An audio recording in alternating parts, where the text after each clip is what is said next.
안녕하세요. 예, 반갑습니다. 황사바람 뚫고 오느라 고생 많으셨고요. 자, 오늘은 그 518쪽에 임대차죠. 자, 오늘 공부할 내용은 이제 임대차부터 해서 이제 특별법까지 보는데, 오늘 공부할 내용이 한 20점 정도 된다고 생각하시면 돼요. 예. 그 임대차에서 한 2문제 정도가 출제가 되고요. 그리고 특별법에서 6문제, 그러니까 총 8문제 정도, 그러면 20점이죠. 예, 오늘 하루에 20점을 올리는 겁니다. 자, 임대차가 나오는데, 임대차는 그 중요하긴 한데 앞에서 봤던 내용들이 거의 중복되어서 반복되기 때문에 확인하는 거다라고 생각하시면 돼요. 자, 조문을 한번 보죠. 618조입니다.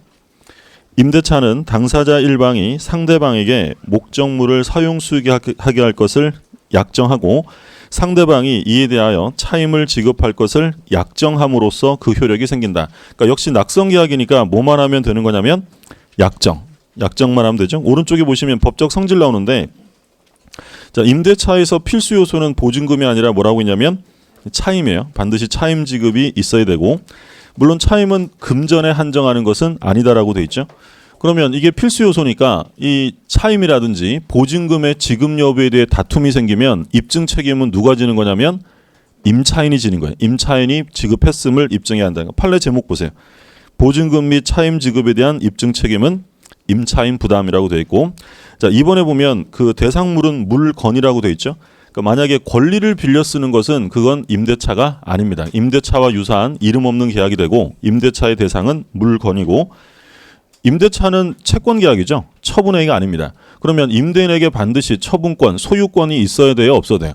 없어야 되죠. 그러니까 임차인 입장에서는 약정 기간 동안 사용할 수 있으면 되는 거지, 임대인에게 반드시 소유권이 있을 것을 요건으로 하지는 않습니다. 자, 판례 한번 볼까요?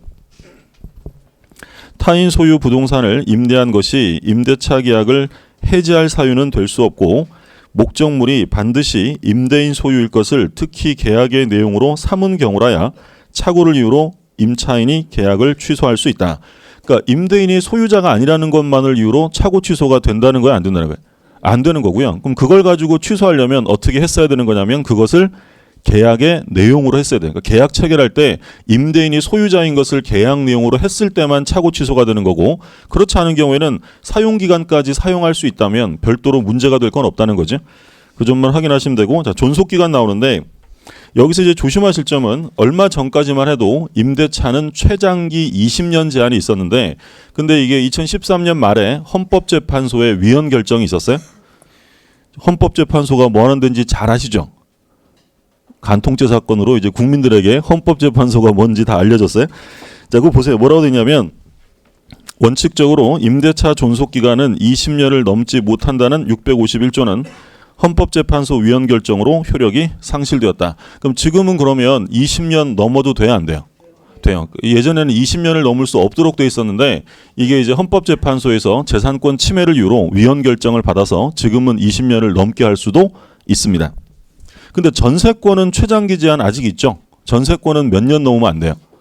10년. 근데 임대차는 그런 기간이 없다. 그 점 주의하시면 되겠고, 자, 다음 페이지 보시면 법정갱신 나오죠.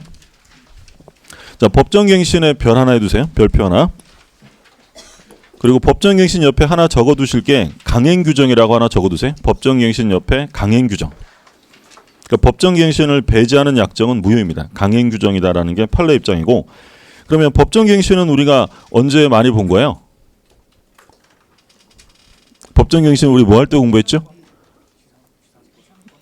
뭐 본 것도 몇 개 안 되는데, 전세권 할 때 봤죠? 오늘 해지기 전까지 집에 못 가실 것 같아요. 예.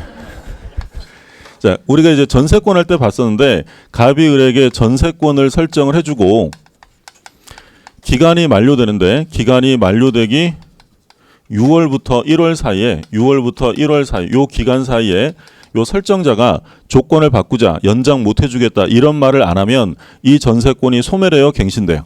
갱신되죠. 근데 이건 합의로 갱신되는 게 아니라 법률이 규정했으니까 뭐라고 불렀냐면 법정갱신이라고 불렀죠. 근데 이 전세권의 경우에 이제 법정갱신되면 이전의 전세권과 전 전세권과 동일한 무엇으로 인정한다고 했냐면 조건으로 인정한다고 했고요. 동일한 기간은 아니죠. 기간은 어떻게 된다고 했어요?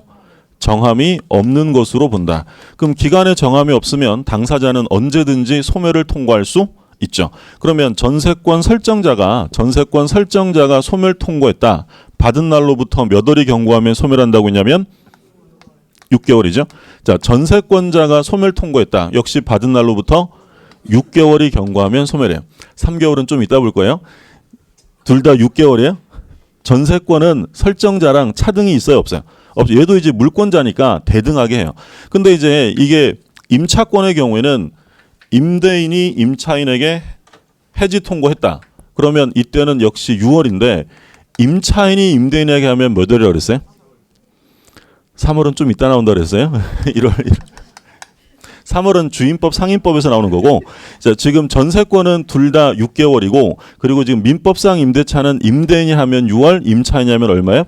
1월이 경과하면 소멸이야. 그럼 민법상 임대차도 법정갱신이 되면 전 임대차와 동일한 조건이지 동일한 기간은 아닌 거예요. 기간은 어떻게 되는 거예요?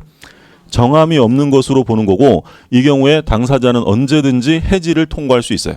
해지 통고하면 임대인이 하면 6개월, 임차인이 하면 1개월이 지나면 소멸한다. 그럼 요거 이제 똑같은 내용이 어디서 한 번 더 나올 거냐면 주임법하고 상임법에서 나오죠. 우리 전세권 할 때 다 정리했던 건데, 그러면 주택임대차의 경우에는 최단기간이 보장이 되죠. 그럼 주택임대차의 경우에는 전 임대차와 동일한 조건이고 동일한 기간이 아니다. 기간은 뭘로 돼요?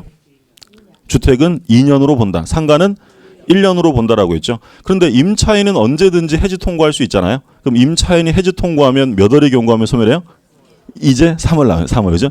그건 좀 이따 볼 거고, 일단 민법을 봐두세요. 전세권은 차등 없이 6개월인데 민법상 임대차는 임대인이 하면 6월, 임차인이 하면 1월 이렇게 구별되고 있다는 점. 조문 한번 보죠. 1항. 임대차 기간이 만료한 후 임차인이 임차물의 사용 수익을 계속하는 경우에 임대인이 상당 기간 내에 이의를 하지 아니한 때는 전 임대차와 동일한 조건으로 다시 임대차한 것으로 본다. 그러나 당사자는 제635조 규정에 의하여 해지 통고할 수 있다. 635조가 밑에 나와 있는 기간을 약정하지 않은 경우에 해당이 돼요. 그래서 임대인이 하면 몇 월이에요? 6월. 임차인이 하면 1월. 그게 1호에 나와 있고, 그 밑에 법조문에 635조 1호에 나와 있고요. 2호는 동산이죠. 동산은 며칠이라고 돼 있어요? 동산은 뭐 간단한 거니까 임대인, 임차인 구별하지 않고 며칠이 지나면 소멸하냐면 각 5일입니다. 자, 그러면 조문 마저 보죠. 2항. 전항의 경우에 전 임대차에 대하여 제3자가 제공한 담보는 기간 만료로 인하여 소멸한다. 그러니까 법정갱신이 되면 누가 제공한 담보가 소멸한다고요? 제3자에다가 동그라미 해두세요. 제3자. 그러니까 이런 경우죠. 예를 들어 갑이랑 을이랑 임대차를 했는데 기간이 이제 여기까지가 만료 기간이고요. 근데 제3자 병이라는 사람이 이 사람의 임대차에 대해서 담보를 제공해 준 거예요. 근데 얘들이 임대차 계약을 몇 년으로 했냐면 예를 들어 2년으로 했다. 그러면 이 제3자는 몇 년을 각오하고 담보를 제공해 준 거예요. 2년을 각오한 거예요. 근데 이게 법정갱신 되어 버리면 얘가 각오했던 것보다 기간이 연장되잖아요. 그럼 누가 피해 볼 수 있어요? 제3자. 그래서 법정갱신이 되면 제3자가 제공한 담보는 그대로 소멸하게 하겠다라는 거예요. 그럼 만약에 지문에 법정갱신이 되면 당사자가 제공한 담보는 소멸된다. OX예요. 그건 틀려. 당사자가 제공한 건 자기들 문제니까 존속하는데 누가 제공하면 제3자가 제공한 것은 소멸하게 해주겠다라는 거죠. 자, 그 다음에 오른쪽에 임대차의 효력인데요. 임대인의 권리 의무가 나옵니다. 제일 기본적인 권리는 임대인은 뭘 받아야 되냐면 차임 받아야죠. 차임. 그 다음에 디귿에 법정 담보물권이 나오는데 A번의 법정 저당권, B번의 법정 질권. 중요하지 않아요. 체크하실 필요 없고 의미만 기억하면 돼요. 자, 조문 하나만 봅니다. 649조. 토지 임대인이 변제기를 경과한 최후 2년의 차임 채권에 의하여 그 지상에 있는 임차인 소유의 건물을 압류한 때는 자, 뭐하고 동일한 효력이냐면 저당권. 그러니까 이런 형태가 된다는 거죠. 갑이라는 사람이 토지 소유자고 을이 토지의 임차권자입니다. 근데 얘가 땅을 빌려서 이제 건물을 지었는데 이 을이 갑에게 차임을 안 준 거예요. 최후 2년의 차임이 지체되고 있다. 그러면 요 2년 차임을 못 받았을 때 이 채권을 가지고 갑이 건물을 뭐 한다고 했냐면 압류해요. 그럼 압류하면 뭐랑 같은 효력이 있다고요? 저당권의 효력으로 인정해 준다. 그럼 여기서 의미하는 바는 뭐냐면 우리가 저당권, 질권 이런 건 법정 담보 물권입니까? 약정 담보 물권입니까? 우리가 공부했던 것 중에 법정 담보 물권은 뭐가 있었어요? 담보 물권에서. 예, 담보 물권 우리가 공부한 거라고는 유치권, 질권, 저당권이야. 셋 중에 하나 찍어보세요. 모르면. 뭐가 법정이야? 유치권. 유치권은 계약에 의한 게 아니라 법이 정하는 요건을 갖추면 법률로서 당연히 생기는 거잖아요. 그럼 저당권은 당연히 생기는 거예요? 계약을 해야 돼요. 계약을 해야죠. 그럼 저당권이나 질권은 법정 담보가 아니라 약정 담보예요. 근데 지금 이 저당권은 당사자가 계약을 한 게 아니라 이러이러한 상황이 발생하면 649조에서 저당권을 인정해 주겠다는 거예요. 그럼 약정이 아니라 이건 뭐예요? 법정. 그러면 여기서는 뭐만 이해하시면 되냐면 이 세부적인 내용을 뭐 암기하실 필요 없고요. 원래 저당권이란 계약에 의한 약정 담보가 원칙인데 그런데 임차권 편에서는 뭐가 하나 규정돼 있다고요? 법정 저당권이라는 것도 존재한다. 649조가 정하는 법정 저당권. 무슨 말인지 아시겠죠? 다시 한번 저당권은 원래 약정이에요, 법정이에요? 약정이에요. 그런데 임대차 편에 가면 약정이 아니라 어떤 저당권도 있다고요? 법정. 그러면 예를 들어서 임대인이 임대차와 관련되는 채권을 위해서 부동산이 아니라 만약에 동산을 압류해요. 그럼 동산을 압류하면 뭐가 설정된 것으로 볼까요? 질권. 그럼 이건 계약이에요, 법이 정하는 거예요. 법이. 그게 바로 밑에 뭐라고 돼 있어요? 법정 질권. 그래서 그 임차권 편에서는 약정 담보인 저당권과 질권이 있는데 법이 정하는 것도 존재한다. 그것만 기억하시면 돼요. 자, 임대인의 의무인데 사용 수익 의무가 니은에 나오죠. 별 2개입니다. 사용 수익하게 할 의무 별 2개. 자, 임대차에서는 수선 유지 의무가 누구한테 있죠? 임대인이 해줘요, 임차인이 해요? 임대인이 해주는 거예요. 그러니까 임차인이 무슨 비를 청구할 수 있다고 했냐면 필요비를 청구할 수 있죠. 자, 그게 이제 나와 있어요. 623조를 보면 임대인은 목적물을 임차인에게 인도하고 계약 존속 중 사용 수익에 필요한 상태를 유지하게 할 의무를 부담한다. 누가 부담하는 거냐면 임대인. 그런데 모든 수선 유지 의무를 다 임대인이 해줄 필요는 없어요. 사소한 거, 사용 수익에 방해되지 않는 사소한 건 누가 하냐면 임차인이 하는 거예요. 그러면 안 사소한 건 누가 하라는 거예요? 임대인이 해야죠. 근데 임대인에게 수선 유지 의무가 있다는 건 강행 규정이 아니에요. 임의 규정이니까 누구에게 전가시킬 수도 있냐면 임차인에게 전가시키는 특약을 할 수도 있는데 절대로 전가시켜서는 안 되는 게 있어요. 그게 뭐냐면 대규모 수선이에요. 대규모 수선은 반드시 누가 해줘야 되냐면 임대인이 해줘야 돼요. 자, 교재 한번 보세요. 521쪽에 A번에 둘째 줄에 보면 둘째 줄 가운데 사소한 것이어서 임차인의 사용 수익을 방해할 정도의 것이 아니면 임대인은 수선 의무를 부담하지 않는다. 그러니까 사소한 건 누가 하라고요? 임차인이 하는 거예요. 사소한 건. 다음 페이지 보시면 둘째 줄 B번에 둘째 줄 마지막에 이것은 특약에 의하여 면제할 수 있다. 그러니까 꼭 임대인이 해줘야 되는 게 아니라 임차인에게 부담시킬 수도 있다라는 거죠. 그런데 조심하실 점은 6번째 줄에 기본적 설비 부분 교체 등과 같은 자 뭐가 나와 있어요? 동그라미 해두세요. 대규모 수선은 여기에 포함되지 않아요. 그러니까 대규모 수선은 반드시 누가 해야 한다는 거예요? 임대인이 해야 되는 거고요. 그러면 임대인은 임차인의 도난을 방지하고 안전을 배려해 줄 보호무가 있을까요? 없을까요?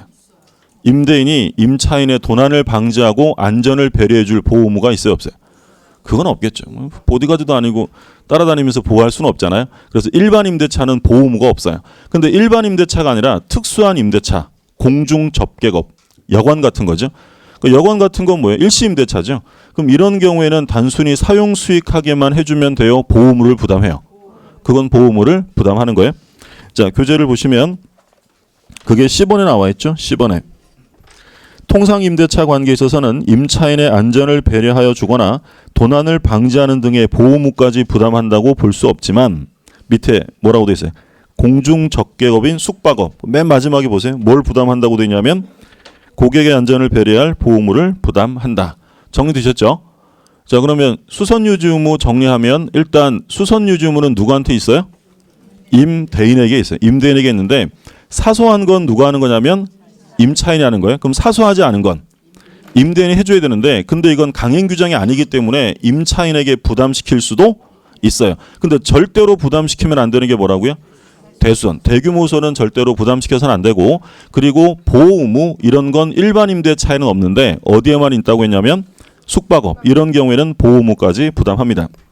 뭐 디귿 리을 미음을 읽어보시면 되겠고, 그 다음에 이제 임차인의 권리인데 임차인의 가장 기본적인 권리는 사용하는 임차권이고요. 자, 오른쪽에 보세요. 니은의 등기 청구권과 건물 등기 있는 차지권의 대항력이 나오는데 여기에 별 하나 해두세요. 별 하나. 621조를 봅니다. 부동산 임차인은 당사자 간에 반대 약정이 없으면 임대인에 대하여 그 임대차 등기 절차에 협력할 것을 청구할 수 있다. 그럼 뭐 줄여서 말하면 임차인이 임대인에게 등기해줘라고 청구할 수 있다는 거예요. 근데 언제든지는 아니고요. 뭐라고 돼 있어요? 반대 약정이 없으면. 반대 약정이 없으면 그러면 당사자 사이에 등기 청구권 배제 특약 할 수 있다는 거예요? 없다는 거예요? 있다는 거예요. 이건 강행 규정이 아닙니다. 그래서 이런 경우에 등기를 청구하면 임대인은 해줘야 해요? 안 해줘도 돼요? 안 해줘도 돼요. 근데 만약에 해주면 등기하면 이제 뭐가 생겨요? 대항력이 생겨요. 언제부터 생겨요? 그때부터. 자, 이 항을 보세요.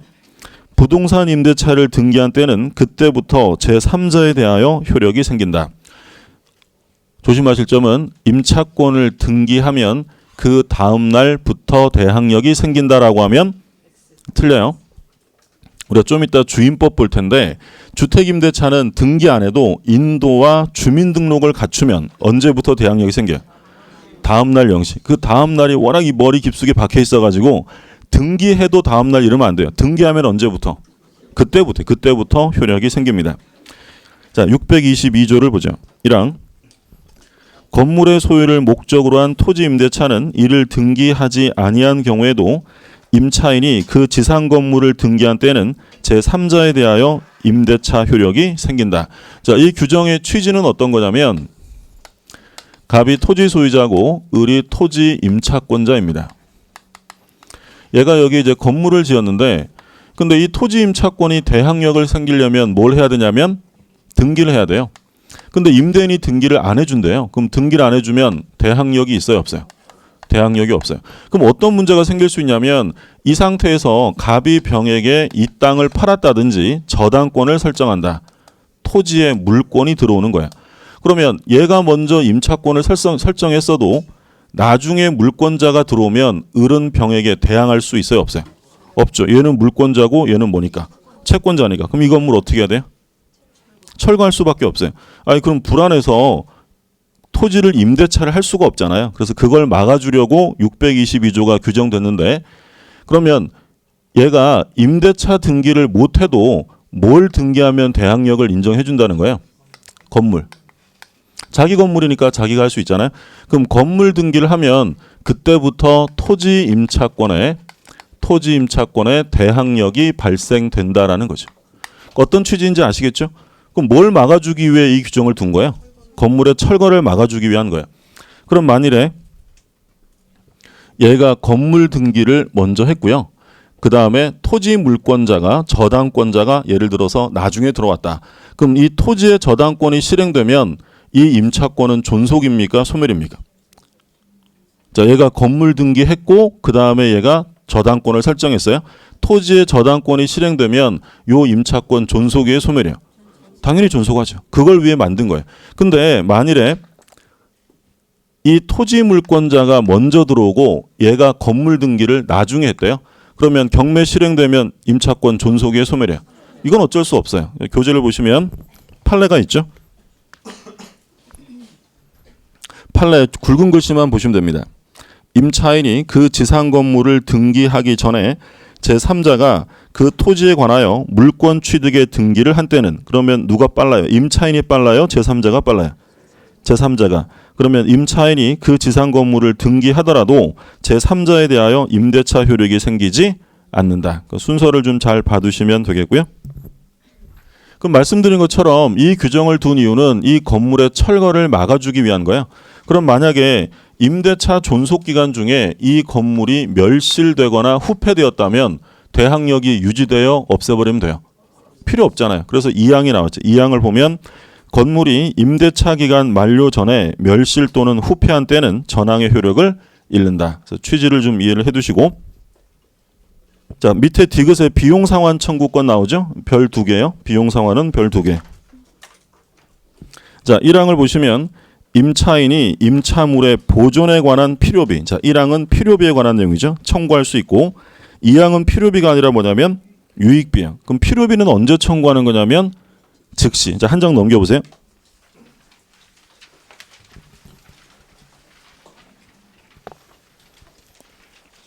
자 A번에 파란 글씨 보세요. 필요비는 언제냐면 즉시. 니은의 B번의 유익비는 종료시에요. 그 다음에 C번의 행사기간은 둘째 줄에 몇 개월 돼 있어요? 6개월. 1년 아니에요. 1년 아니고 6개월. 그리고 결련성이 있으니까 유치권은 당연히 되고, 그 다음에 2번에 보면 강행 규정이 아니라 임의 규정이라고 되어 있죠. 여기까지 정리하셔야 돼요. 그럼 정리하면, 자, 책 보지 마시고 필요비는 언제 청구해요? 즉시. 유익비는 종료시. 행사기간은 6개월. 그리고 강행 규정이요, 임의 규정이요? 임의 규정. 그래서 필요비 즉시, 유익비 종료시, 행사기간 6개월, 그리고 임의 규정이다. 요 네 가지를 정리해 두시면 돼요. 자, 그 다음에 이제 부속물 매수가 나오죠. 부속물 매수는 우리가 뭐 할 때 공부한 걸까요? 부속물은 일단 부속물 매수라는 건 토지를 빌린 거예요? 건물을 빌린 거예요? 건물. 그럼 우리가 건물 빌리는 거 뭐 공부했어요? 전세권. 그럼 전세권에서 나왔던 부속물 매수가 여기에 나오는 거고, 그럼 토지를 빌리면 부속물 매수가 아니라 지상물 매수. 그건 어디서 봤어요? 지상권에서. 그러면 토지 임대차에서 똑같이 나온다고 했죠. 그러면 지금 부속물 매수는 아무거나 붙여놓고 다 사달라고 하면 안 되니까 두 가지 제한이 있었죠. 소유자의 동의를 얻어서 설치했거나 또는 소유자에게서 매수한 경우에만 가능해요. 똑같은 내용이 나와요. 자, 646조 봅니다. 1항 건물 기타 공작물의 임차인이 그 사용의 편익을 위하여 임대인의 동의를 얻어, 자 동의를 얻어라고 돼 있죠. 여기 줄 그어두시고 동의를 얻어 이에 부속한 물건이 있는 때는 임대차, 자 동그라미 해두세요. 언제 청구합니까? 종료시. 끝나고 임대인에 대하여 그 부속물의 매수를 청구할 수 있다. 자, 이 항을 보면 임대인으로부터, 자 줄 그어두세요. 뭐라고 돼 있어요? 매수한 부속물에 대해서도 같죠. 그럼 부속물 매수를 청구하는 건 둘 중에 하나예요. 임대인의 동의를 얻어 설치하거나 또는 임대인으로부터 매수한 경우에 언제 청구한다고요?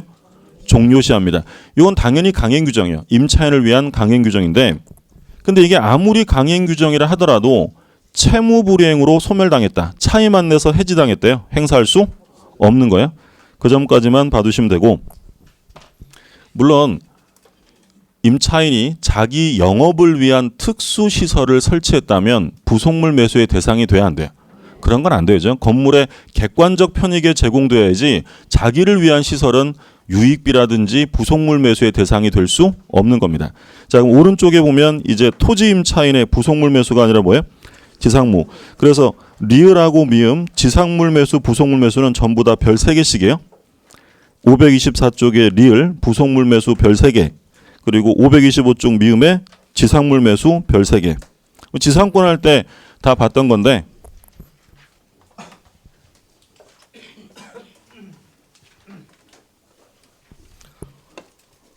특히 지상물 매수는 판례가 좀 많아요. 갑이라는 사람이 토지를 소유하고 있고 을이 토지를 임차한 사람이고요. 여기에 이제 건물을 지었다. 그런데 임대차 기간이 만료가 됐는데 아직 뭐가 남아있냐면 지상물이 현존하고 있어요. 기간이 만료되었으나 지상물이 현존하고 있으면 을이 투한 자본이 아직도 남아있기 때문에 내가 좀 더 시간이 필요하다. 뭘 청구한다고 했죠? 먼저 계약 갱신을 청구합니다. 자, 그럼 계약 갱신을 청구하면 바로 갱신되어 승낙이 있어야 돼요. 승낙이 있어야죠. 요거는 형성권이 아니라 말 그대로 청구권이에요. 그러면 토지 소유자가 안 돼요, 그만 쓰세요 라고 거절하면 이제 뭘 청구하냐면 지상물 매수를 청구합니다. 근데 지상물 매수 청구권은 중요한 것이 청구권이 아니라 형성권이에요. 형성권. 그러면 을이 갑한테 이거 사세요 라고 하면 갑의 승낙이 필요합니까? 승낙이 필요 없습니까? 승낙이 필요 없어요. 그러니까 만약에 지문에 을이 갑에게 계약 갱신을 청구하면 그로써 계약은 갱신되어진다. OX예요. 틀려. 갱신 청구는 승낙이 있어야 갱신돼요. 근데 만약에 을이 갑에게 지상물 매수를 청구하면 그로써 매매 유사 계약이 성립한다라고 하면 그건 맞는 거예요. 매수 청구권은 뭐가 필요 없다고요. 승낙이. 그러면 사라 그랬더니 갑이 뭐라고 하냐면 아 이건 나한테 가치가 없어. 또는 야 이거 미등기 무효가니까 나 못 사. 이런 이유로 거절할 수 있어요 없어요?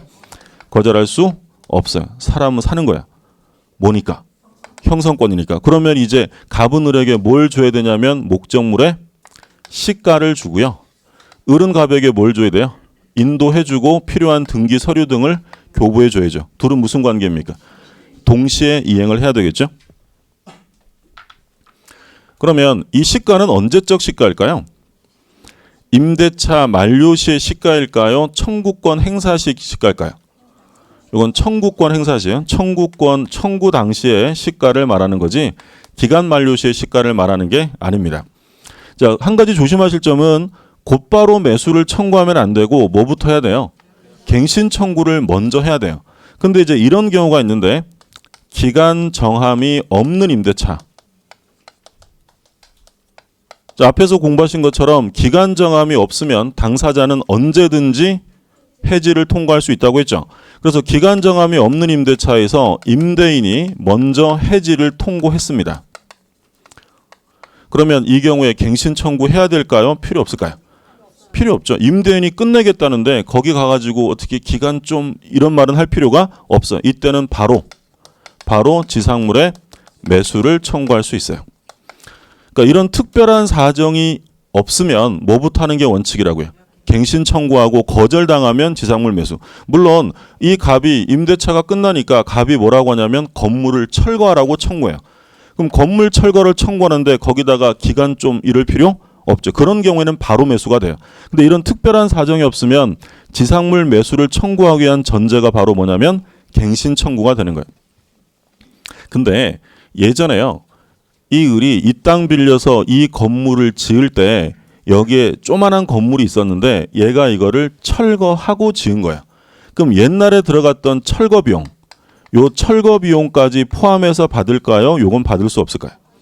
요건 못 받는 거예요. 철거 비용은 안 되고 이 목적물의 현재 시가만 받을 수 있고요. 그러면 요 지상물 매수를 청구하려면 이 지상물은 임대인의 동의를 얻어서 지은 것이어야 할까요? 상관없을까요? 상관없어요. 아까 동의를 얻어야 한다는 건 뭐예요? 지상물 매수 바로 전에 뭐 있었어요? 부속물 매수. 부속물 매수는 임대인의 동의를 얻거나 임대인으로부터 매수한 경우만 되는데 지상물 매수는 그런 제한이 없는 거예요. 자, 건물이 제3자 토지 위에 걸쳐서 지어진 경우가 있어요. 그러니까 이런 경우죠. 이게 갑이라는 사람이 임대인이고 A가 제3자인데 임차인이 지은 건물이 이렇게 돼 있다는 거예요. 그러니까 임대인 땅에만 있는 게 아니라 제3자 토지에 걸쳐서 지어졌다는 거죠.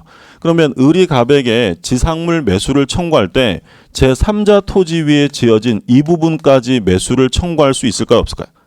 요건 할 수 없어요. 이거는 임대인 땅에 있는 게 아니잖아요. 그럼 뭐만 할 수 있다고요? 임대인 토지 위에 있는 건물인데 근데 임대인 토지 위에 있어도 이 건물이 독립성이 없어도 될까요? 독립성이 있어야 될까요? 있어야 돼요. 독립성이 있어서 구분 건물이 될 수 있는 것만 매수의 대상이 된다라는 게 판례 입장이고요. 자, 이 부동산에 근저당권이 설정되어 있습니다. 근저당권이 설정되어 있는 부동산에 대한 지상물 매수 청구가 인정되느냐? 인정될까 안 될까요?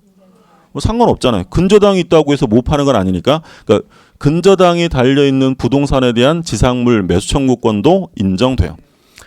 그러면 이 매매 가격이 근저당권부상의 최고액을 공제한 게 시가가 될까요? 시가는 채권액이랑 상관없을까요? 그러니까 예를 들어서 이 건물이 얼마냐면 2억이에요. 2억. 근데 근저당권 채권이 1억이에요. 그러면 이 목적물의 매매 대금이 1억일까요? 2억일까요?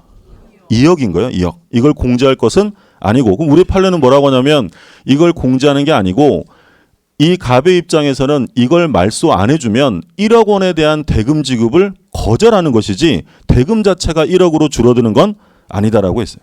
무슨 말인지 아셨어요? 그러니까 우리 시험에 지난번 시험에 출제된 게 이거예요. 근저당권이 설정된 부동산도 지상물 매수의 대상이 된다. 근데 지지난주에 올해 사법시험이 있었는데 올해 사법시험에서는 뭘 물어봤냐면 근저당권이 설정된 부동산의 시가는 대금 산정할 때는 채권액을 공제해야 한다 이렇게 출제가 됐어요. OX에. 공제하는 거 아니에요. 이건 시가 그대로고 다만 요거 말소 안 해주면 요만큼 대금 지급을 뭐 하면 된다고요? 거절하면 되는 거예요. 말소 안 해주면 나 1억 못 줘라고 거절하는 것이지 대금 자체가 1억으로 줄어드는 건 아니다라는 거죠. 재판을 했어요. 이 갑이 을한테 야 건물 철거해라고 소송을 했는데 이 을이라는 사람이 자기가 지상물 매수 청구권이 있다는 걸 법원에 주장 안 해도 법원이 다 알아서 해줄까요? 주장해야 될까요? 당연히 주장해야죠. 근데 얘는 그냥 멍 하고 있었어요. 아무 얘기 안 했어요. 그럼 법원은 뭐라고 판결할까요? 갑이 을을 상대로 건물 철거하고 토지 인도하라고 소송했는데 을이 재판 가가지고 아무 얘기 안 하고 멍 했어요. 철거하라고 판결했겠죠. 원고 전부 승소 판결이에요. 그러면 얘가 그때도 멍하고 있는데 철거 집행에 들어가려고 했더니 그때 가서 사주세요라고 합니다. 사줘야 돼 안 사줘야 돼? 사줘야 돼요. 예. 무슨 얘기냐면 이 지상물 매수 청구권의 행사 시기가 철거 판결 전까지다라고 하면 틀리고요. 철거 집행 전까지 반소를 제기하면 된다라는 게 판례. 그러니까 판결 전이 아니라 언제까지? 집행 전까지 행사하면 된다라는 거고요.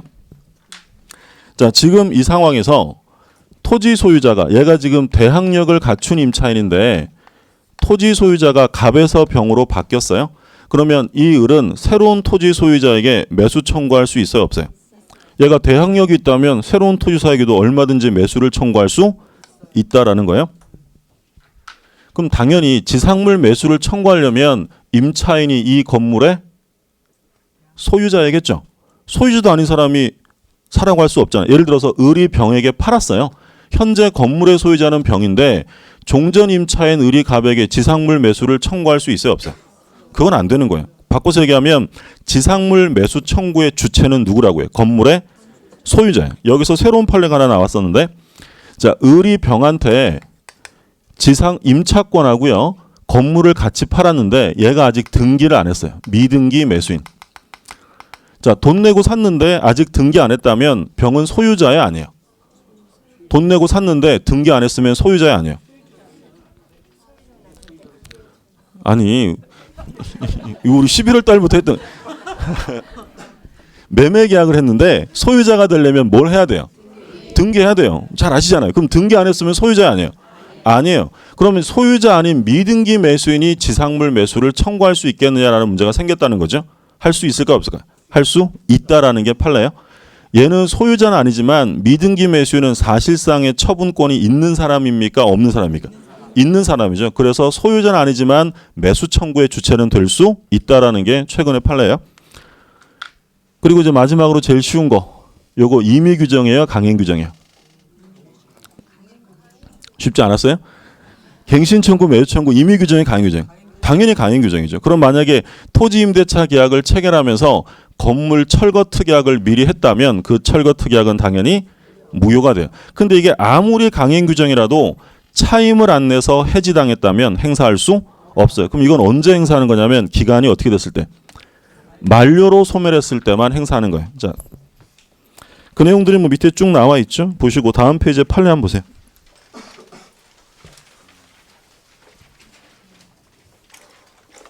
판례 1번. 자, 설명 다 드렸으니까 제목만 보면 이제 아실 거예요. 1번. 지상물 매수 청구권 행사의 주체 원칙적으로 누구라고요? 소유자인데 누구도 된다고. 미등기 매수인도 가능 이렇게 돼 있죠. 자, 2번. 매수 청구의 대상이 적법한 건물이야 하는지 여부? 필요 없어요. 미등기 무효가 상관없고. 3번. 매수 청구의 대상이 가치가 있어야 돼요? 상관없어요? 상관없어요. 나한테 가치 없다느니 객관적 가치 없다는 이런 거 필요 없다고 했고. 4번. 매수 청구의 대상이 임대인의 동의를 얻어 신축한 것이야 하는지 여부? 상관없죠. 불효라고 돼 있고. 5번.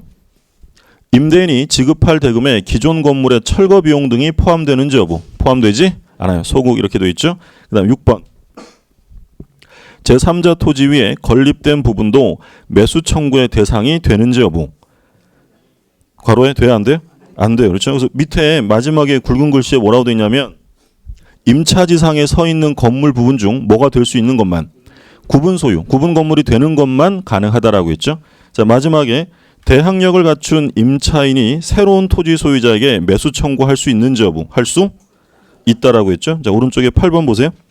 건물의 근저당권이 설정되어 있는 경우에도 토지 임차인의 건물 매수 청구권이 인정되는지 여부 인정돼요. 그래서 굵은 글씨에 건물의 근저당권이 설정되어도 인정된다. 요게 이제 요번 우리 시험에 나왔던 거고 밑에 굵은 글씨가 얼마 전에 있었던 사법시험에 나왔던 거예요. 뭐냐면 근저당권의 채권 최고액이나 피담보 채무액을 공제한 금액을 매수 가격으로 정할 것은 아니다. 그걸 빼고 대금이 정해지는 건 아니다라는 거죠. 일단 어떤 시험이든 출제가 되기 시작하면 그 판례는 계속 돌고 돌아요. 그러니까 우리 수업하면서 뭐 사법시험에 출제가 됐다, 뭐 법무사 시험에 출제가 됐다 이런 말을 제가 가끔 드리잖아요. 나는 중개사 공부하는데 쟤는 자꾸 사법시험 얘기해. 출제되는 뭐 지문 길이는 달라도 그 핵심적인 판례는 모든 기출문제 다 돌고 도는 거예요. 그러니까 기출되었다라고 하면 체크를 꼭 해두셔야 돼요. 봐두시고 그 다음에 이제 임차인의 의무 제일 중요한 건 뭘 내야 돼요? 차임. 그러면 얼마 이상 안 내면 해지당하는 거예요? 2기. 둘째 줄에 2기의 차임액에 달하는 때는 해지할 수 있다. 2기에 동그라미 해두시고요. 달하는 때라고 줄거두세요. 달하는 때. 그러니까 바꿔서 말하면 연속된 2기를 말하는 거예요? 필요 없다는 거예요. 필요 없다. 예를 들어서 1월 달에 차임을 안 냈고 2월 달에는 냈고요. 3월 달에는 안 냈어요. 해지할 수 있어요? 없어요? 해지할 수 있다라는 거예요. 근데 2달 안 냈는데 예를 들어서 그 한 달 차임이 200만 원이에요. 200만 원. 근데 2월 달에 3월 달에 2월 달에 100만 원 안 냈어요. 3월 달에 50만 원 안 냈어요. 2달 안 냈죠? 자, 이 상태라고 하면 해지할 수 있어요? 없어요? 없는 거예요. 2기에 달해야 돼요. 그럼 2기라고 하면 얼마가 돼야 되는 거예요? 400만 원 돼야 되는 거죠. 그러니까 두 번이 아니라 2기에 달, 누적분이 2기에 달해야 해지할 수 있다. 자, 밑에 차임 지급 시기이 나오는데 이건 이제 후급이 원칙이에요. 후급이 원칙이고 임의 규정이니까 신경 안 써도 되고요. 다음 페이지 보시면 차임 증감 청구가 나오는데 이제 일부 멸시로 인한 감액. 자, 조문 보세요. 627조 1항. 임차물의 일부가 임차인의 과실 없이 멸실 기타 사유로 인하여 사용 수익할 수 없게 된 때는 임차인은 그 부분의 비율에 의한 차임의 감액을 청구할 수 있다. 그러니까 차임을 이만큼 사용 못하게 됐으니 그만큼 깎아달라고 할 수 있는 건데 여기서 조심하실 점은 그렇게 하려면 임차인의 과실이 없어야겠죠. 임차인이 때려부수고 이만큼 깎아달라고 할 수는 없는 거니까. 그럼 어디에 줄 그어두셔야 되냐면 첫째 줄 마지막에 임차인의 과실 없이. 임차인의 과실이 없어야 되고요. 그리고 조심하실 점은 당연 감액하면 틀려요. 당연 감액이 아니라 뭘 해야 감액된다고요? 감액 청구해야 돼요. 그래서 파란 글씨로 뭐라고 되냐면 당연 감액되는 것이 아니라 뭘 하라고요? 감액 청구를 해야 한다. 두 가지 주의하세요. 임차인의 잘못은 없어야 되고 당연 감액이 아니라 감액 청구를 해야 감액된다. 자, 그리고 뭐 경제사정의 변동으로 인한 차임 증감 청구권. 뭐 당연한 거니까 한번 봐두세요. 전세권에서는 전세금 증감, 지상권에서는 뭐 있었어요? 지료 증감.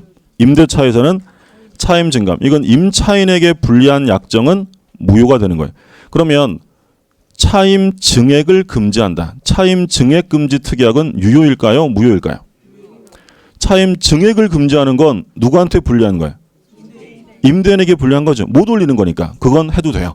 근데 차임 감액을 금지하면 누구한테 불리해요? 임차인. 그건 무효예요. 그러니까 항상 누구한테 불리할 때만 무효? 임차인한테. 그죠? 나 임대인인데 열받네 이러지 마시고 어차피 누구를 위해 만든 거냐면 임차인을 보호하는 거잖아요. 주임법, 상임법은 더 할 거고 확인만 해두시고 자, 그 다음에 요건 그러면 증감 청구권은 청구권이었어요? 형성권이요? 형성권이요? 그럼 만약에 다툼이 생겨서 법원에 판결이 있었다면 증감의 효력은 판결 시에 생긴다고 했어요? 청구 시에 생겨요? 청구 시에 생기는 거죠. 그러니까 임대인이 제가 임차인인데 저한테 와서 어이 임차인 경제사정 변동이다. 차임 올려 이럽니다. 그럼 제가 아, 뭐 어려워 죽겠는데 뭘 또 올려요? 이렇게 다투다가 소송 갔어요. 근데 소송에서 뭐라고 했냐면 임대인의 증액 청구가 상당한 이유가 있다라고 임대인 승소 판결이 난 거예요. 그럼 증액 되겠죠? 증액이 판결 시에 생기는 거예요? 청구 시에 소급하는 거예요? 청구 시에 소급하는 거예요. 왜냐하면 차임 증감 청구권은 청구권이 아니라 뭐니까? 형성권이니까 행사했을 때부터 효력이 생긴다라는 거죠. 자, 그 다음에 보관 의무인데 보관 의무는 당연히 임차인에게 있을까요? 임대인에게 있을까요? 보관 의무. 임차물을 보관할 사람. 당연히 임차인이죠. 누가 점유하니까 임차인이죠. 자기 재산과 동일한 주임으로 보관할까요? 선관 주임일까요? 남의 거니까 선량한 관리자의 주임으로 보관한다. 그 점 봐두시면 되고. 자, 여기서 그 634조에 뭐라고 되어 있냐면 조문 바로 밑에 임차인은 임대차 관계 종료로 임차물을 임대인에게 반환할 때까지 선량한 관리자의 주의를 가지고 보관하는 의무가 있다. 언제까지요? 반환할 때까지요? 그럼 만약에 질문에 임차인은 임대차 종료 시까지 선량한 관리자의 주의무를 진다라고 하면 틀려요. 종료 시까지가 아니라 언제까지? 반환, 인도할 때까지 보관 의무를 지는 거예요. 그럼 만약에 임대 목적물이요. 불났어요. 불나가지고 멸실이 되었다. 그럼 만약에 그 화재가 임차인 잘못이면 임차인은 당연히 뭘 해야 되냐면 손해배상해야죠. 근데 이게 임차인 잘못이 아니면 손해배상을 할 필요가 없잖아요. 그럼 누가 입증할 거냐? 임대인이 손해배상을 받기 위해 임차인의 잘못을 입증할 건지 임차인이 책임을 면하기 위해서 자기 잘못이 아님을 입증할 건지 누가 해야 돼요? 임차인이 해야 돼요. 왜냐하면 임차인에게 뭐가 있으니까? 보관 의무가 있으니까. 그게 바로 밑에 있는 판례요. 판례 굵은 글씨 보시면 임차인의 임대차 목적물 반환 의무가 이행불능이 된 경우 임차인이 그 이행불능으로 인한 손해배상 책임을 면하려면 그 이행불능이 임차인의 귀책 사유로 말미암은 것이 아님을 입증해야 한다. 누가 입증해야 한다고요? 임차인이 해야 돼요. 자, 한 장 넘기면 531쪽에 임차권의 양도와 전대가 있는데 별 3개입니다. 양도와 전대.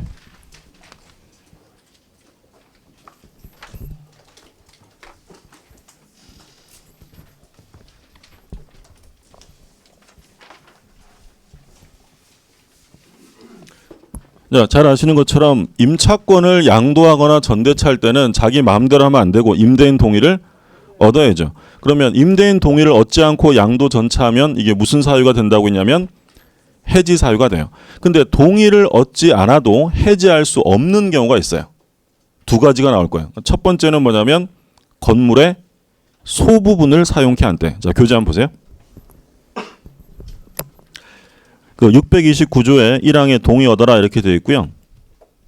그럼 동의를 얻어야 한다는 건 강행 규정일까요? 임의 규정일까요? 임의 규정이에요.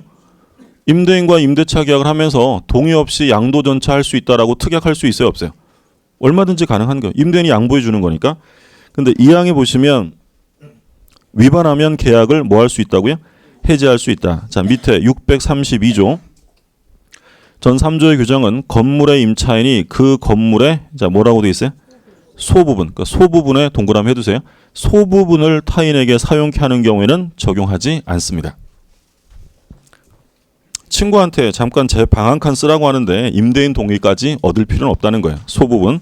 자, 그럼 밑에 원칙 나와 있고 예외가 있죠. 예외 A번에 뭐가 있어요? 소부분 있죠. 그 다음에 B번에 보면 둘째 줄 마지막에 임차인의 당해 행위가 임대인에 대한 배신적 행위라고 인정할 수 없는 특별한 사정이 있는 경우. 그러니까 임차인이 임대인의 동의 없이 다른 사람에게 막 쓰게 해주는 건 그건 임대인에 대한 뭐라고 보는 거예요? 배신이라고 보는 거예요. 배신. 근데 그렇게 했어도 그게 임대인에 대한 배신은 아니다라고 볼 수 있다면 해지 사유가 될 수 없다는 거죠. 그럼 어떤 경우냐면 부부끼리 남편이 아내에게 임차권을 양도하는 건 그 사람이 그 사람이잖아요. 그럼 그건 임대인에 대한 배신적 행위가 아니다라고 보는 거예요. 그래서 뭐라고 되어 있냐면 넷째 줄 마지막에 따라서 임차권자가 임차 건물에 동거하면서 함께 가구점을 경영하고 있는 자신의 아내에게 임차권을 양도한 것은 임대인에 대한 배신적 행위라고 인정할 수 없는 특별한 사정이 있다. 자, 정리하면 동의를 얻지 않으면 뭐 할 수 있어요? 해지 사유가 돼요. 근데 동의를 얻지 않아도 해지할 수 없는 게 두 개. 첫 번째, 소부분을 사용케 한 때. 두 번째는 뭐가 아닐 때? 배신 행위가 아닐 때. 대표적 판례 누구 판례? 가구점, 부부 판례. 가구점의 부부 판례.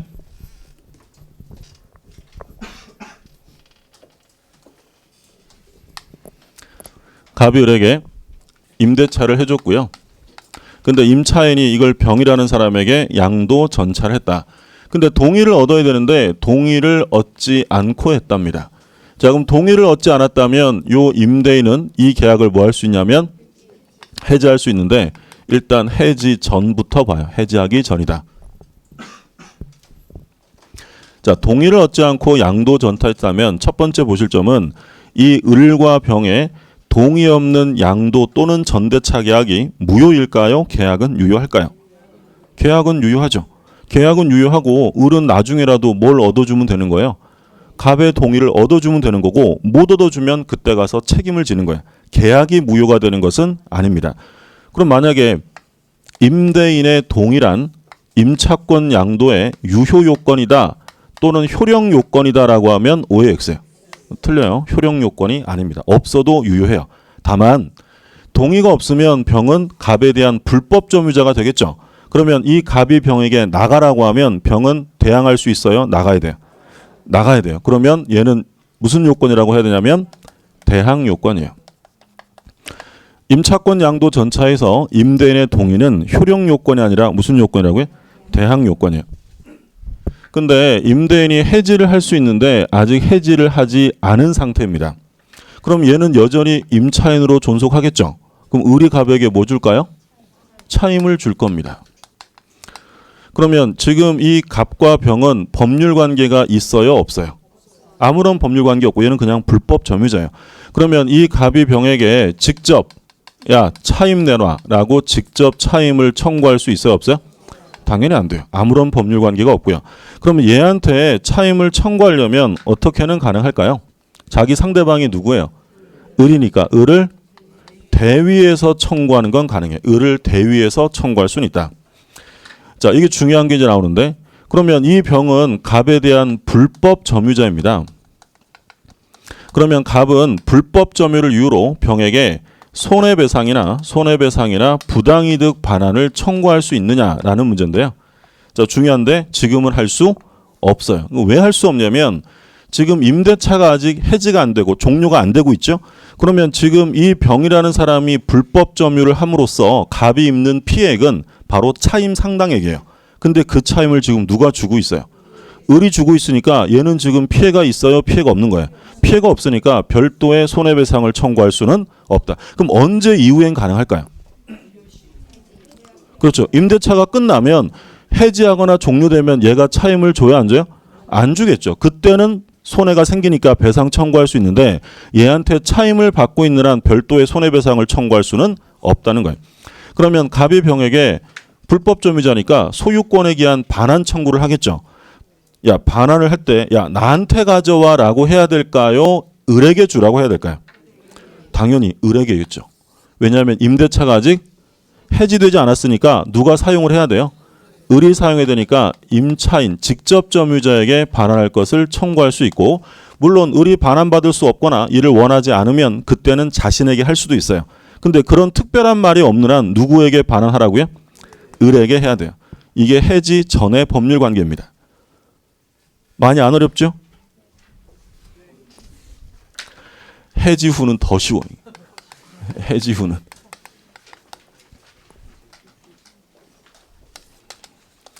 자, 해지가 됐으면 이제 을은 더 이상 임차인이에요, 아니에요? 이제 아니에요. 그럼 차임을 줍니까, 안 줍니까? 당연히 안 주겠죠. 그러면 이 갑은 불법 점유자 이 병에게 불법 점유를 이유로 손해배상이나 부당이득 반환 청구할 수 있습니까, 없습니까? 이제 가능한 거예요. 이제 얘가 차임 안 주니까. 그럼 이때 갑은 반환 청구할 때 을에게 하라고 해야 돼요? 자신에게 하라고 해야 돼요? 자신에게 반환할 것을 청구하는 것이죠. 이게 동의를 얻지 않은 법률 관계입니다. 내용은 뭐 크게 어렵지 않으니까 이해만 좀 해두시면 되는 거고, 그러면 동의를 얻은 경우를 보죠. 동의를 얻어서 전대차 한 경우입니다. 갑이 을에게 임대차를 해줬고 얘가 임차인이고요. 을이 병에게 부동산을 전대차했다. 전차인입니다. 그럼 전차인이니까 얘를 다른 말로 하면 뭐라고 부를까요? 전대인이라고 부르겠죠. 얘가 임대인이고, 그러면 이 전차인은 원칙적으로 권리 의무 관계가 누구랑 생깁니까? 당연히 얘랑 생기는 거죠. 얘하고는 아무런 권리 의무 관계가 없는 게 원칙이에요. 우리 전세권에서 전세권자가 전전세를 설정해주면 전전세권자는 전세권자에게 권리 의무가 있는 것이지 원설정자하고는 아무런 관계가 없는 거예요. 그런데 이 전차인은 임대인에 대하여 직접 의무를 부담해야 합니다. 자, 아무런 권리 의무 관계가 없는데 왜 직접 의무를 부담해야 되느냐? 법이 하래요. 그게 630조예요. 자, 조문 보세요. 조문. 자, 532쪽에 그 맨 밑에 동의 있는 경우에서 630조가 있죠. 630조 제1항. 임차인이 임대인의 동의를 얻어 임차물을 전대한 때에는 임차인은 직접 임대인에 대하여 의무를 부담한다. 직접 의무에 동그라미 해두세요. 직접 의무를 부담해요. 무슨 말인지 아셨어요? 자, 제가 다시 한번 여쭤볼게요. 그러면 동의를 얻은 전대차의 경우에 전차인은 임대인에게 직접 권리를 주장할 수 있다. OX예요. 틀려요. 의무를 부담하라 그랬지 권리를 주장하란 말이 아니에요. 그러니까 원래 얘랑 사이에 권리 의무 관계가 있어요, 없어요? 원래는 아무것도 없는 거예요. 그런데 법이 임대인을 위해서 직접 뭐는 부담하라고요? 의무는 부담하라고 한 거예요. 그러면 얘가 얘한테 직접 권리를 주장하는 건 법률에 규정이 없는 한 되지 않아요. 그러니까 얘가 얘한테 비용 달라 이런 거 할 수 없어요. 뭐만 부담하라고요? 의무. 그러면 이 갑이 병한테 직접 차임 주세요 라고 차임을 청구하면 이 병은 거절할 수 있어요? 지급해야 돼요? 지급해야 돼요. 조문 마저 봅니다. 둘째 줄에 마지막에 이 경우에 전차인은 전대인에 대한 차임 지급으로서 임대인에게 대항하지 못한다. 그러니까 얘가 얘한테 차임 줬다고 해서 얘가 달라고 하는데 난 못 줘 이렇게 대항할 수 없다라는 거예요. 얘한테 의무를 이행하라고 돼 있으니까. 그런데 우리 판례 입장을 보면 변제기 전에 전대인에게 차임을 지급하면 이것을 가지고 임대인에게 대항하지 못합니다. 자, 지금 우리 법조문을 같이 읽었는데요. 제가 법조문에 써 있는 것보다 조금 더 적었어요. 뭘 조금 더 적었어요? 자, 법조문 다시 보세요. 둘째 줄 마지막. 이 경우에 전차인은 전대인에 대한 차임 지급으로서 임대인에게 대항하지 못한다. 뭘 더 적었어요? 변제기. 이게 판례 입장이에요. 모든 차임이라고 하면 틀려요. 언제 준 것만 대항할 수 없다고요. 변제기 전에. 그럼 만약에 변제기에 지급한 거면 대항할 수 있다라는 거예요. 그러니까 예를 들어서 병이 을하고 계약을 할 때 예를 들어 차임을 15일 날 주기로 약속을 했어요. 그래서 이 병이라는 사람이 약속한 15일 날 을에게 차임을 줬는데 얘가 예를 들어 16일 날 와가지고 차임을 달라고 해요. 그러면 이 병이라는 사람은 이 갑에게 또 줘야 돼요? 줄 필요 없는 거예요? 줄 필요 없잖아요. 차임을 두 번 줄 필요는 없으니까 15일 날이면 변제기 전에 준 거예요? 이행기에 준 거예요? 이행기에 준 건 당연히 대항할 수 있어요. 근데 만약에 얘가 15일 날 와가지고 차임을 달라고 했더니 이 병이 뭐라고 하냐면 나 어저께 14일 날 줬는데 이렇게 대항할 수는 없다는 거예요. 만약에 이것까지 대항할 수 있다라고 하면 임대인이 달라고 하면 얘는 맨날 뭐라 그런댔어요? 맨날 나 어제 줬는데 맨날 이럴 거 아니에요. 그럼 어제 줘도 상관없는데 어제가 언제여서는 안 되는 거예요. 변제기 전이어서는 안 되는 거예요. 그러니까 만약에 지문에 전차인이 전대인에게 차임을 지급했다면 시기를 불문하고 임대인에게 대항할 수 없다라고 하면 틀려요. 언제 준 것만 대항할 수 없어요. 변제기 전에 준 것만 대항할 수 없다. 이게 어떤 상황이지 하고 머리 막 쓰실 필요 없어요. 그냥 수험상으로 보는 거예요. 실제로 임대인 갑이 얘한테 차임 달라고 할까요? 안 할까요? 안, 얘한테 받으면 되지 뭘 굳이 얘한테 달라고 해요. 근데 이제 법이 이렇게 규정을 했으니까 이론상으로 그렇다는 거예요. 어떤 의미인지 아셨죠? 예. 전차인은 당연히 임대차에 종속될 수밖에 없기 때문에 만약에 임차권이 소멸하면 전차권도 소멸하는 거예요. 그런데 갑과 을이 임대인이 동의를 해줘 놓고 나중에 얘네들이 요 임대차를 합의로 종료시킵니다. 예를 들어서 기간 만료로 소멸되었다. 기간 만료로 소멸되면 전차권 존속의 소멸이요. 당연히 소멸이고 또는 얘가 차임을 안 내서 해지당했다. 전차권도 당연히 소멸이에요. 그런데 아무 이유 없이 합의로 종료시키는 거예요. 그럼 누가 피해를 볼 염려가 생깁니까? 전차인. 이런 경우에는 전차권이 소멸하지 않는다라고 규정합니다. 이건 누구를 위한 규정이에요? 전차인. 그리고 우리 법이 특별히 뭘 규정하고 있냐면 이 전차인을 위한 규정도 있어요. 뭘 규정했냐면 지금 이거랑 만약에 전차인이 토지의 전차인이거나 또는 건물 공작물의 전차인이다. 그럼 토지 전차인이면 무슨 매수가 나올까요? 지상물 매수를 청구할 수 있도록 규정을 해줬고 건물 전차인이면 부속물 매수를 청구할 수 있도록 별도의 규정을 두었습니다. 자, 교재 확인해 보죠. 그래서 533쪽에 파란 글씨에 아까 말씀드린 거 언제 준 것만 대항할 수 없다고요? 변제기 전 그 점 봐두시고 631조 뭐죠? 631조 임차인이 임대인의 동의를 얻어 임차물을 전대한 경우에는 임대인과 임차인의 합의로 계약을 종료한 때에도 전차인의 권리는 소멸하지 않는다. 어떻게 종료했어요? 합의에 동그라미 해두세요. 임대인과 임차인이 합의로 종료한 때는 소멸하지 않아요. 자, 638조 임대차 계약이 해지의 통고로 인하여 종료된 경우에 그 임대물이 적법하게 전대되었을 때는 임대인은 전차인에 대하여 그 사유를 통지하지 아니하면 해지로서 전차인에게 대항하지 못한다. 무슨 말인지 아셨어요? 자, 지금 이 갑이 임대인이 얘한테 뭐 했다고요? 해지 통고를 했다는 거예요.